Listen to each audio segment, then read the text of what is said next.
Assalamualaikum warahmatullahi wabarakatuh.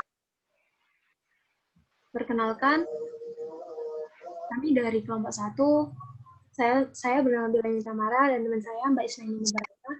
Di sini kami akan membahas tentang Islam sebagai paradigma ilmu pendidikan. Latar belakang judul makalah kita yaitu yang pertama, seperti yang kita ketahui bahwasanya Islam itu kan hadir sebagai agama yang menyuguhkan tata nilai yang sifatnya beragam dan inklusif, sehingga mampu menyebar ke seluruh aspek kehidupan, salah satunya yaitu pendidikan. Nah, kemudian pendidikan dapat dimaknai dengan pembentukan atau perubahan kepribadian muslim yang diambil dari perubahan zaman jahiliyah sampai sekarang, yaitu digunakan untuk mencerahkan dunia. Lebih lanjut, mungkin nanti akan dibahas di kelompok 2 ya. Nah, kemudian ilmu pendidikan digunakan untuk menelusuri dan merenungkan kehidupan dunia dengan metode-metode tertentu secara ilmiah. Sehingga di sini mengapa judul kami seperti itu? Karena latar belakangnya yaitu kami merasa bahwa Islam itu cocok untuk dijadikan paradigma ilmu pendidikan. Sehingga pokok bahasan yang akan kami bahas itu terdapat 3 pokok bahasan. Bahasan pertama yaitu latar belakang Islam sebagai paradigma dalam ilmu pendidikan. Nah, pengertian pendidikan Islam menurut bahasa yaitu robba dan alama yang memiliki arti mendidik dan mengajarkan. Kedua kata tersebut terdapat dalam Al-Quran surah Al-Isra ayat 24 dan Quran surah Al-Baqarah ayat 31. Nah, pendidikan Islam di sini diambil dari segi umum yang merupakan pandangan yang diambil dari segala hiruk pikuk yang dianut oleh masyarakat tertentu untuk menjunjung tinggi martabat yang utama, yang tentunya berpedoman dengan Al-Quran dan hadis. Pembahasan yang kedua yaitu Islam sebagai paradigma ilmu pendidikan. Islam sebagai paradigma ilmu pendidikan berarti bahwa sebuah konstruksi pengetahuan yang memungkinkan kita memahami realitas ilmu pendidikan sebagai Islam, sebagaimana Islam memahaminya.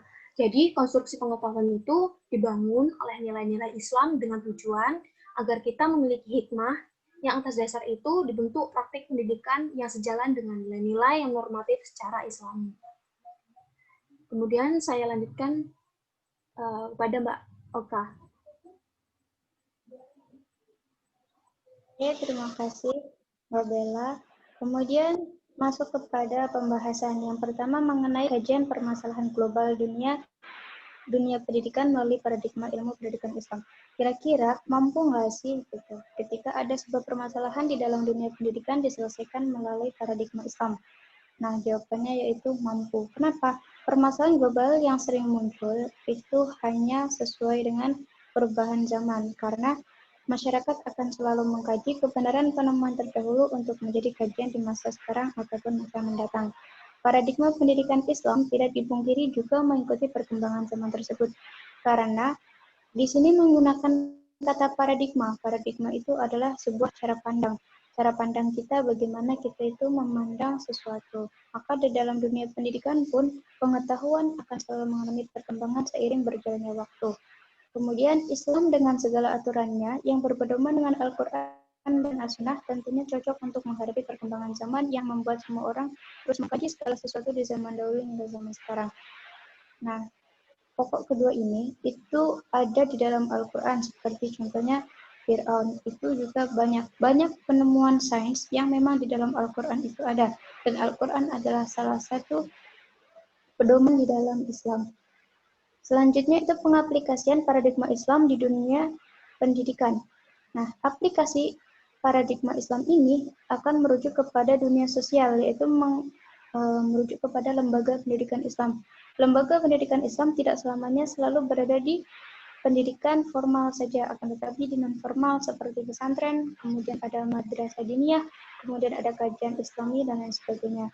Fokus pada lembaga pendidikan Islam, yaitu ajarannya berkaitan tentang keislaman, jadi tentang keyakinan, kemudian tentang ajaran-ajaran yang memang dia itu merujuk kepada keimanan atau keislaman. Kemudian dalam Islam, pola tingkah laku yang telah melembaga pada jiwa setiap individu muslim terbagi menjadi dua, yaitu lembaga yang dapat berubah dan lembaga yang tidak dapat berubah.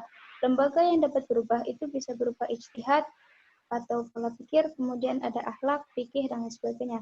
Sedangkan lembaga yang tidak dapat berubah yaitu keimanan, keyakinan, dan ibadah, teknik ibadah seperti haji, sholat, dan lain sebagainya.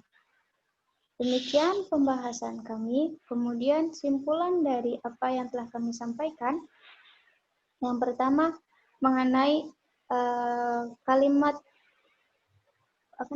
kalimat roba dan alama itu yang sering diambil oleh dunia pendidikan, bahwa roba itu memiliki arti mendidik, sedangkan alama itu mengajarkan, dan dua kalimat tersebut sulit untuk dipisahkan, dan memang saya rasa tidak bisa dipisahkan di dalam dunia pendidikan. Yang kedua yaitu mengenai paradigma ilmu pendidikan. Islam sebagai paradigma ilmu pendidikan berarti suatu konstruksi pengetahuan yang memungkinkan kita memahami realita ilmu pendidikan. Jadi sesuai dengan masa kekinian, karena pengetahuan akan selalu mengalami perkembangan sesuai dengan perkembangan zaman. Jadi sains dan teknologi akan semakin berkembang seperti itu. Oke, untuk pengaplikasiannya, kami sudah menyampaikan bahwa aplikasinya nanti akan berkaitan tentang sosial kepada masyarakat. Seperti itu. Kemudian daftar pustaka, ini ada beberapa yang teman-teman nanti bisa merujuk atau melihat kembali apakah benar apa yang sudah kami buat pada makalah ini. Kami ucapkan terima kasih karena teman-teman sudah mendengarkan apa yang kami sampaikan. Kemudian kami mohon maaf atas segala kesalahan dan kekurangan. Assalamualaikum warahmatullahi wabarakatuh. Waalaikumsalam warahmatullahi wabarakatuh.